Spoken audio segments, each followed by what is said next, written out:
গর্ভধারণ করতে না পারা অনেকের জন্যই এখন একটি কষ্টের বিষয় হয়ে দাঁড়িয়েছে। যাদের বয়স কম তাদের মধ্যেও অনেকে গর্ভধারণ করতে পারছে না, আবার যাদের বয়স বেশি তাদের মধ্যেও অনেকে গর্ভধারণ করতে পারছে না। আগে মোটামুটিভাবে দেখা যেত একটি সন্তান হয়ে যাওয়ার পরে দ্বিতীয় সন্তান হতে তেমন কোনো সমস্যা হচ্ছে না, দ্বিতীয় বাচ্চা মায়েরা সহজে কনসিভ করতে পারছে। কিন্তু এখন অনেক সময় দেখা যায় একটি বাচ্চা হওয়ার পরে দ্বিতীয় বাচ্চা নিতে মায়েরা অনেকটা সময় লাগিয়ে ফেলেন, যার ফলে প্রথমবার গর্ভবতী হওয়ার পরেও দ্বিতীয়বার গর্ভধারণ করা সম্ভব হয় না। আপনি গর্ভধারণ করার জন্য মিলনের পরে বা সহবাসের পরে 5টি ট্রিক্স ফলো করে দেখুন। এই 5টি ট্রিক্স দ্রুত গর্ভধারণ করতে, জরায়ুকে দ্রুত বাচ্চা ধারণ করতে এবং শুক্রাণুকে ডিম্বাণুর কাছে পৌঁছাতে সাহায্য করবে। এই 5টি ট্রিক্স ফলো করে 1 থেকে 3 মাসের মধ্যেই আপনি গর্ভধারণ করতে পারবেন। চলুন জেনে নেই কোন সেই 5টি ট্রিক্স। মিলনের সময় আপনাকে কিছু বিষয় খেয়াল রাখতে হবে। প্রথমত, কোন সময় মিলন করছেন সেটি জরুরি। মাসিকের 11তম দিন থেকে 20তম দিন মিলন করা জরুরি। সেক্ষেত্রে আপনি প্রতিদিনও মিলন করতে পারেন, একদিন বাদে একদিনও মিলন করতে পারেন, আবার দিনে 2-3 বারও মিলন করতে পারেন। বিষয়টি নির্ভর করছে কার শারীরিক ক্ষমতা কেমন। তবে একদিন বাদে একদিন মিলন করাকে আদর্শ হিসেবে মনে করা হয়ে থাকে। এতে করে ডিম্বাণু নিঃসরণ হলে ডিম্বাণু মিস হয়ে যাওয়ার আর কোনো সম্ভাবনা থাকে না। কিন্তু এখন তারা প্রশ্ন করতে পারেন, যাদের মাসিক অনিয়মিত, তাদের মাসিক নিয়মিত করার জন্য সর্বোত্তম চেষ্টা করতে হবে, ডক্টরের পরামর্শ নিতে হবে। এতে করে গর্ভধারণ করা তাদের জন্য সহজ হবে। মাসিকের পর আপনার যখন ওভুলেশন হবে সেই দিনটিকে নির্বাচন করুন। সাধারণত মাসিক সাইকেল যত দিনের তার থেকে 14 বিয়োগ দিলে আপনার ওভুলেশনের ডেটই পাওয়া যায়। অর্থাৎ ধরুন আপনার মাসিক সাইকেল 28 দিনের, আপনি যদি 14 বিয়োগ দিয়ে দেন তবে মাসিকের প্রথম দিনকে 1তম দিন ধরে মাসিকের 14তম দিনের কাছাকাছি আপনার ওভুলেশন হওয়ার কথা। আবার মাসিক সাইকেল যদি 30 দিনের হয়ে থাকে সেক্ষেত্রে 30 থেকে 14 বিয়োগ দিয়ে দিলে 16তম দিনের কাছাকাছি এসে আপনার ওভুলেশন হওয়ার কথা। 16তম দিনেই ওভুলেশন হবে এমন কোনো বিশেষ কথা নেই, তবে এর আশেপাশে হতে পারে। তাই উচিত একদিন বাদে একদিন সহবাস করা। আবার সহবাস করলেই শুধু হবে না, কিছু নিয়মও মেনটেন করতে হবে। সহবাসের সময়কালকে অবশ্যই রাখতে হবে 7 থেকে 10 মিনিট পর্যন্ত। অনেক দেরিতে বীর্যপাত করা, অনেক তাড়াতাড়ি বীর্যপাত করা দুটোই গর্ভধারণের জন্য উত্তম নয়।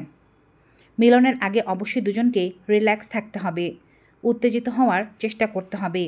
মিলনের আগে দুধ, ডিমের মতো পুষ্টিকর খাবার খেতে হবে। বলতে গেলে এই 10টি দিন খাদ্যের দিকে বিশেষ নজর রাখতে হবে। চা কফি খাওয়ার পরিমাণ কমিয়ে দিতে হবে। এবারে বলছি সহবাসের পরে কোন 5টি টিপস ফলো করবেন যা আপনার গর্ভধারণে খুব সাহায্য করবে। 1 নম্বর টিপস হচ্ছে, সহবাসের পরে স্বামী দ্রুত স্ত্রীর উপর থেকে উঠে যাবেন না। এতে বীর্য হঠাৎ করে সম্পূর্ণ বেরিয়ে যেতে পারে, জরায়ুর উপরের দিকে পৌঁছাতে পারে না। এজন্য আপনাকে অন্ততপক্ষে 5 মিনিট স্ত্রীর উপরেই থাকতে হবে এবং 5 মিনিট পরে যখন আপনি আপনার পুরুষাঙ্গ বের করবেন আস্তে ধীরে বের করতে হবে, সময় নিয়ে, যেন যতটা সম্ভব বীর্য ভিতরে থেকে যায়। দ্বিতীয় টিপস হচ্ছে, এরপরেই নারী বিছানা থেকে উঠতে পারবে না, কারণ গ্র্যাভিটেশনাল ফোর্সের কারণে নারীর ভিতরে যে বীর্যগুলো গিয়েছে সেগুলো কিন্তু আবার নিচের দিকে বেরিয়ে আসতে পারে। তাই নারীকে এ সময় 30 মিনিট পর্যন্ত চিৎ হয়ে শুয়ে থাকতে হবে। শুয়ে থাকার সময় সে কোমরের নিচে বালিশ দিতে পারে বা মিলনের আগে কোমরের নিচে বালিশ দিয়ে মিলন শুরু করতে পারে এবং যখন মিলন শেষ হয়ে যাবে হাঁটুগুলো একটু উপরের দিকে উঠিয়ে রাখতে হবে, অর্থাৎ হাঁটু মুড়ে রাখতে হবে উপরের দিকে, যেন বীর্য সহজে বেরিয়ে যেতে না পারে। 30 মিনিট যখন শুয়ে থাকা হয়ে যাবে তখন আস্তে ধীরে ডান অথবা বাম কাতে এক কাতে ফিরে শুয়ে তারপরে বিছানা থেকে উঠতে হবে। এরপর আপনি প্রস্রাব করবেন না। তৃতীয় কাজ হিসেবে এই জিনিসটি মেনটেন করবেন। প্রস্রাব আটকে রাখবেন অন্ততপক্ষে 1 ঘন্টা। নিজেকে 30 মিনিট থেকে 1 ঘন্টা পরে ধৌত করা সবচেয়ে ভালো হিসেবে মনে করা হয় এবং পরিচ্ছন্ন হওয়ার জন্য সাবান জল ইউজ করা যাবে না, শুধুমাত্র সাদা পানি দিয়ে বা ঠান্ডা জল দিয়ে নিজেকে পরিষ্কার করলেই যথেষ্ট। এরপরে গোসল করবেন না অন্ততপক্ষে 12 ঘন্টা। তারপরে আপনি স্নান করতে পারেন, কারণ শরীর ঠান্ডা হয়ে গেলে ভেতরে অনেক সময় স্পার্মগুলো নষ্ট হয়ে যেতে পারে। চতুর্থ কাজ হিসেবে যেটি করতে হবে, আপনি দিনের সময়কে মিলনের জন্য নির্বাচন না করে রাতের সময়কে মিলনের জন্য নির্বাচন করবেন, যেন মিলন শেষে আপনি ঘুমিয়ে পড়তে পারেন। মিলন শেষে শরীরকে রিল্যাক্স রাখা জরুরি। যখন ঘুমাতে যাবেন তখন চিত হয়ে ঘুমাবেন না, ডান অথবা বাম কাত ফিরে ঘুমাবেন এবং চেষ্টা করতে হবে মোবাইল না ব্যবহার করতে, কোনো প্রকারের স্ট্রেস না নিতে।